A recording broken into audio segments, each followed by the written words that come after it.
Assalamualaikum warahmatullahi wabarakatuh. Mohon izin, kami dari kelompok 3 akan membahas mengenai satelit imagery dengan anggota kelompok Bagus Primadi Saputra, Milan Rivaldo Ayomi, dan saya sendiri Muhammad Yusuf. Pada pemaparan kali ini ada 3 subbab. Yang pertama ada characteristic of satellite imagery, yang kedua grayscale, enhancement, dan pseudo-color imagery, dan yang ketiga appearance of surface feature. Langsung, yang pertama ada characteristic of satellite imagery. Jadi yang pertama di sini adalah mengenai skema bagaimana interpretasi satelit imagery itu sendiri. Yang pertama ada cloud brightness yang berhubungan dengan adanya depth atau kedalaman dari suatu awan dan komposisi yang ada di dalamnya. Yang kedua ada tekstur yang bisa melihat dari mana apakah dia lembut atau fibrous, quark, dan lain sebagainya. Yang selanjutnya adalah form of element, di mana bisa melihat bagaimana apakah dia itu reguler atau teratur atau tidak teratur. Selanjutnya ada pattern of element, yang berasosiasi dengan adanya elemen-elemen seperti topografi, airflow, vertical, and horizontal wind shear.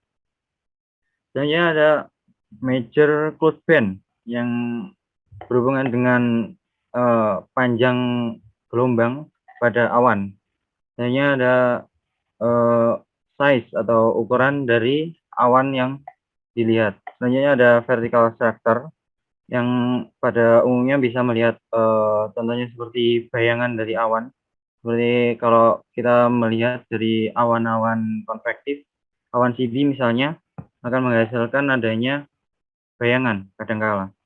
Selanjutnya ada vertical feature, ada circular or spiral band, fundamental, crescent shape or coma shape, cloud mesh, quasi-circular cloud mesh, and curve or linear band. Selanjutnya ada general feature, yang dimana ada minor band, seperti cloud straight, jet stream band, dan gelombang Lee. Selanjutnya ada cumuloniform feature, polygonal cell, dan stratiform feature, fog area. Jadi dalam interpretasi satelit imagery ini kadangkala tidak hanya memerlukan satu image saja. Jadi perlu adanya rentang waktu atau enggak adanya data-data pendukung seperti adanya data-data pengamatan permukaan dan lain sebagainya. Selanjutnya adalah kanal-kanal atau citra atau band yang ada di umumnya satelit-satelit cuaca. Yang pertama ada kanal visible. Seperti namanya sendiri, kanal visible ini menggunakan cahaya tampak. Jadi memanfaatkan radiasi dari matahari, dan yang membedakan itu albedo dari awan itu sendiri. Jadi makin terang image, maka awannya itu bisa dikatakan bahwa awan tersebut adalah awan tinggi atau awan konvektif yang menjulang sampai tinggi, seperti awan CB dan lain sebagainya. Dan kelebihan dari kanal ini adalah adanya tekstur. Jadi kita bisa melihat bagaimana struktur awan itu dari teksturnya. Namun untuk kekurangannya, pada kanal ini hanya bisa dilihat pada siang hari.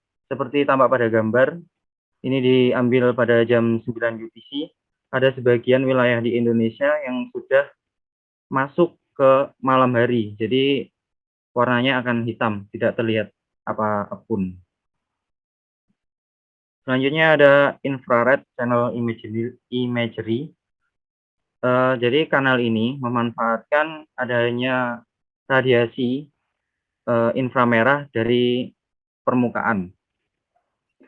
Kelebihan kanal ini adalah adanya data sebanyak 24 jam dalam sehari, jadi tidak terpengaruh adanya siang dan malam. Namun pada kanal ini tidak seperti kanal visible tadi yang bisa menampilkan adanya tekstur.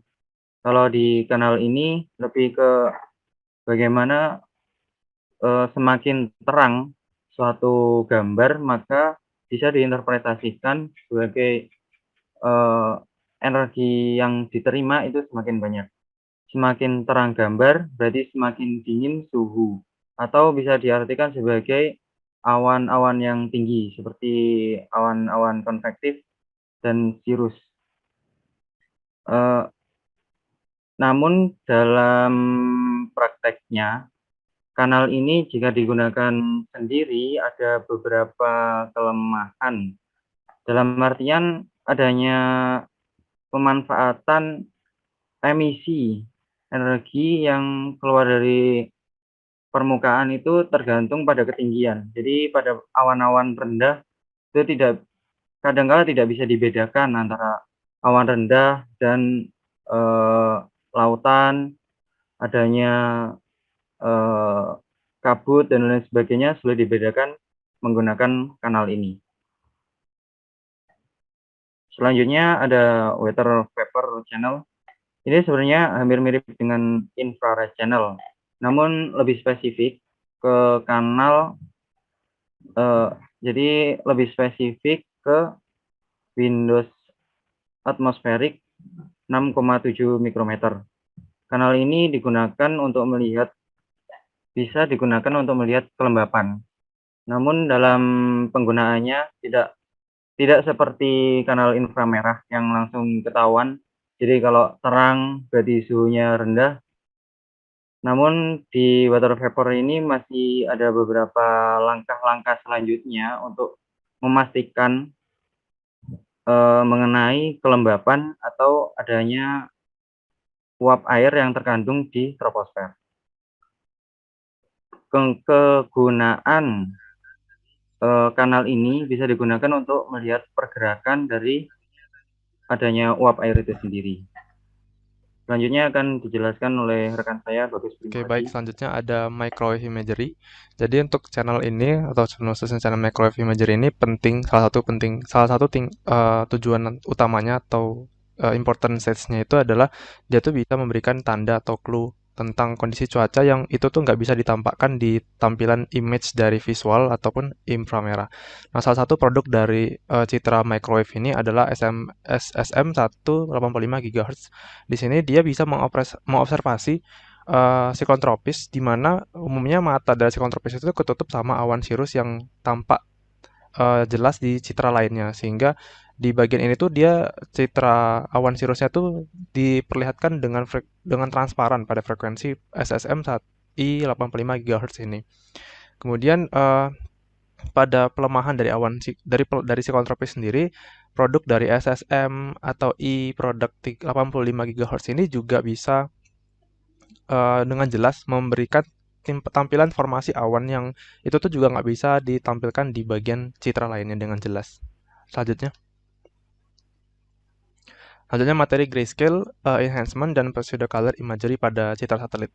Selanjutnya, nah, grayscale ini umumnya ada di IR imagery yang telah jelaskan sama rekan saya sebelumnya. Jadi ada beberapa topik yang perlu kita bahas pada grayscale ini. Yang pertama itu pixel range. Nah, nilai pixel pada satelit ini atau citra inframerah ini, dia mempunyai batas brightness dengan tingkat pixel yang diatur dari angka 0 sampai dengan 255, di mana angka yang paling kecil itu the darkest scale-nya itu biasanya di angka 0.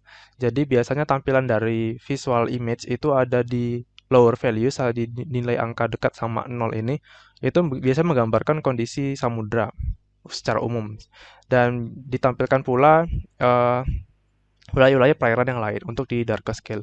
Kemudian pada pixel range yang paling tinggi itu ada di brightest scale ini atau skala yang paling cerah. Itu jadi angkanya itu paling besar hingga 255 pixel. Di sini dia biasa menampilkan citra misalkan tutupan salju ataupun wilayah awan CB yang menandakan tutupan awan tertinggi atau high cloud topsnya. Jadi bagian suhu puncak awan CB yang paling dingin.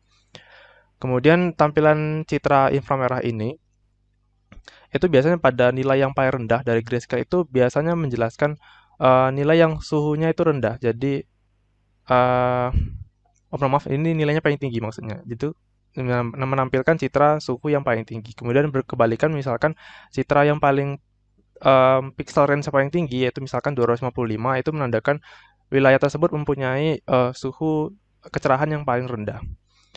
Kemudian untuk image dari uap air itu pada citra water vapor sendiri, nilai dari pixel range yang rendah itu biasa mengidentifikasikan wilayah yang kering atau wilayah dry region. Sedangkan kebalikannya misalkan kondisinya itu nilai pixelnya itu tinggi, misalkan 255, itu menandakan wilayah-wilayah yang kaya akan uap air atau moist region.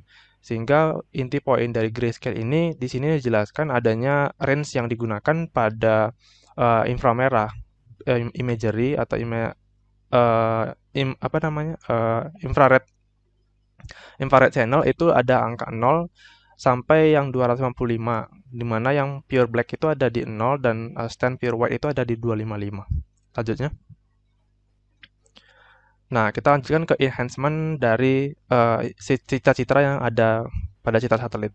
Nah, ketika misalkan grayscale itu umumnya punya data yang linear, itu dengan tujuan kita bisa mengimprovisasi atau memperbaiki dari kontras data pixel range itu di antara pixel-pixel individunya, itu bisa diaplikasikan dengan data grayscale yang non-linear untuk dia diaplikasikan secara bersamaan dengan data grayscale yang linear. Sehingga itu dapat meningkatkan dengan efektif dalam citra hati tadi pada beberapa bagian di range yang ada pada citra tersebut sehingga kita bisa memunculkan fitur-fitur yang kita inginkan. Misalkan dalam tanda kutip ada beberapa informasi yang mungkin ketutup atau dia nggak tertampilkan dengan baik di citra aslinya gitu. Jadi kita bisa menggunakan perubahan angka-angka skala kontras atau interval dari nilai grayscale untuk memunculkan informasi lain yang kita inginkan kayak gitu. Tapi tentunya dengan kita mengubah atau misalkan kita memperbesar nilai grayscale itu pada satu sisi, maka sisi yang lain itu pasti akan terkompresi atau mengalami proses perubahan yang justru mengalami penurunan tingkat kualitas atau resolusi. Sehingga dalam peningkatan citra enhancement ini, kita pasti akan mendapatkan satu bagian yang kita tentukan untuk ditingkatkan grayscale-nya, tapi di tempat lain atau di wilayah lain itu malah justru kualitasnya jadi berkurang. Jadi itu merupakan salah satu uh, efek dari kita melakukan pengenhancement atau peningkatan kualitas dari citra.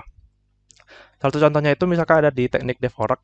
Di situ ada misalkan peningkatan grafik step linear yang dapat diaplikasikan pada misalkan kita menginterpretasikan citra siklon tropis. Nah, kita bisa mengenhance atau meningkatkan nilai grayscale untuk bisa mengidentifikasi bagian batas awan terluar dari fitur-fitur awan selama kejadian siklon tropis di wilayah yang misalkan terjadi siklon tropis gitu ya. Dan itu juga bisa memisahkan batas-batas boundary jenis awan pada siklon tropis saat kejadian siklon tropis itu melalui metode enhancement ini. Lanjutnya. Nah, ini contoh dari enhancement dari citra satelit ketika menggambarkan siklon tropis. Ini grafiknya ketika kita menginput value baru dan hasil outputnya seperti ini. Dan hasil pada citranya itu ditampilkan misalkan pada gambar 1.4.2.2 ini gambar siklon yang dari infrared imagery dia belum kita ubah-ubah ya grayscale-nya. Jadi kita belum enhancement. Tapi ketika kita ubah nilai grayscale-nya khusus di bagian wilayah TC atau tropical cyclone-nya tampilan jadi lebih jelas untuk menggambarkan perbedaan jenis awan yang ada di lingkungan atau di area TC-nya gitu. Selanjutnya ada pseudo color dari citra satelit. Nah, citra dari pseudo color ini diproduksi dengan kita mengenhancement. Masih juga sama tahapannya dengan enhancement yang sebelumnya. Ini tapi enhancement itu pada bagian tertentu ya. Dari grayscale yang kita tuh bukan mengubah nilai angka interval data pixel dari grayscale-nya, tapi kita menentukan nilai misalkan khusus nilai pada range tertentu itu kita ubah warnanya. Jadi kita menentukan warna-warna yang berbeda pada nilai interval data grayscale itu untuk memunculkan fitur-fitur khusus gitu. Misalkan contohnya itu kita ini ya menciptakan false color image dengan kita menggabungkan data citra fish dengan data inframerah. Di situ kita bisa apa ya, di situ prosesnya itu ada proses penambahan dan proses pengurangan data dari penggabungan dua citra tadi itu bisa mengkombinasikan citra warnanya itu untuk memunculkan fitur-fitur lain yang kita inginkan. Jadi ini sama mungkin sama prosesnya kayak metode RGB ya, di mana kita menggabungkan beberapa kanal-kanal tertentu untuk menghasilkan citra warna lain yang kita inginkan. Nah, itu merupakan pseudo color dari citra satelit. Contoh lainnya itu ada misalkan kita mengubah warna dari eh, awan tinggi atau cloud tops. Itu misalkan kita ubah jadi warna merah atau misalkan warna yang lain kita inginkan tergantung kitanya gitu ya. Nah, misalkan pada citra di gambar ini, samping ini biasanya menggambarkan citra kanal true color ya. Jadi warnanya itu kalau misalkan di Himawari dari BMKG itu warna true color itu kita ngubah warna misalkan awan cirrus itu diubah jadi warnanya kayak warna biru-biru biru-biru halus agak biru-biru green gitu. Jadi kalau di gambar ini diubah jadi warna agak pink. Nah, gitu. Jadi bisa menentukan grayscale-nya itu kita ubah warnanya gitu. Jadi kita nggak mengubah nilai angka grayscale-nya tapi kita ngubah warna-warnanya aja gitu.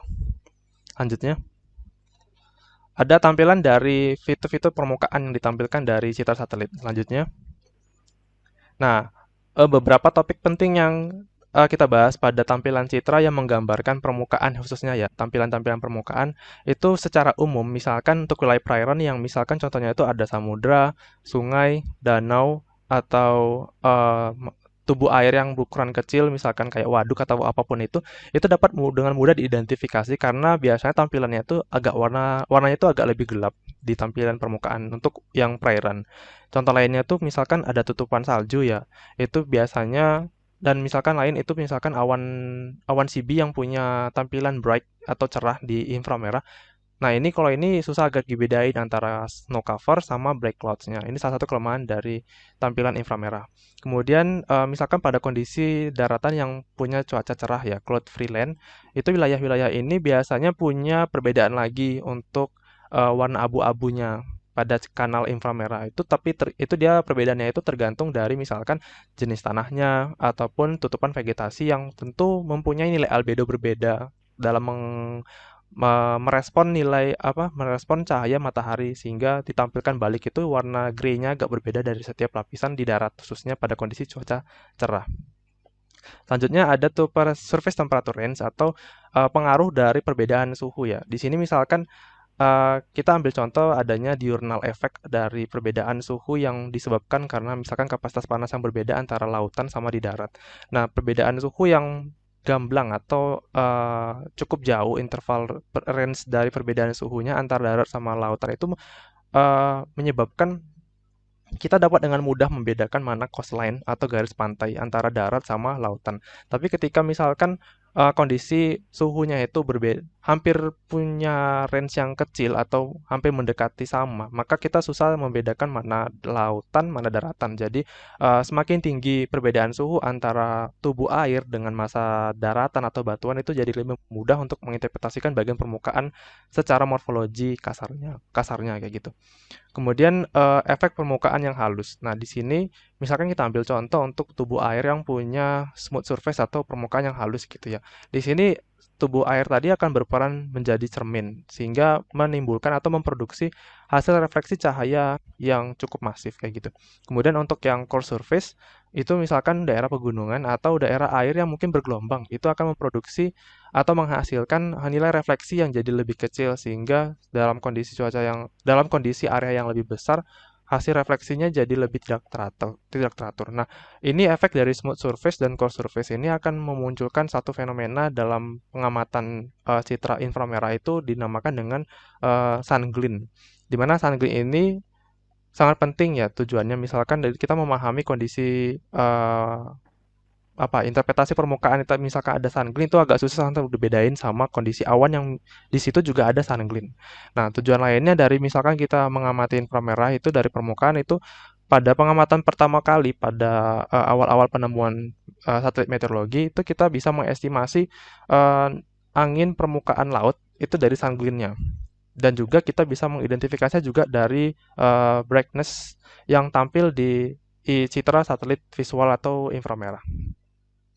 Selanjutnya, nah ini gambar dari sun glint. Jadi salah satu fenomena tampilan citra satelit ya, baik itu inframerah ataupun kanal apapun itu biasa tampil kayak warna putih cerah benderang yang dikelilingi warna efek pantulan di sekelilingnya ini merupakan hasil eh, error dari cahaya matahari yang kita tampilnya itu angel dari satelitnya itu secara tidak langsung menangkap tampilan pantulan dari matahari di lokasi yang kita inginkan. Jadi agak tererror atau absorb dari dalam proses pencitraannya gitu. Jadi karena si sungrid ini membuat warna sekitarnya tuh jadi putih dan susah untuk dibedakan dengan kondisi atau tujuan kita menginterpretasi bagian yang lain gitu. Karena ada si sunglint ini. Selanjutnya, oke, saya kembalikan ke Yusuf.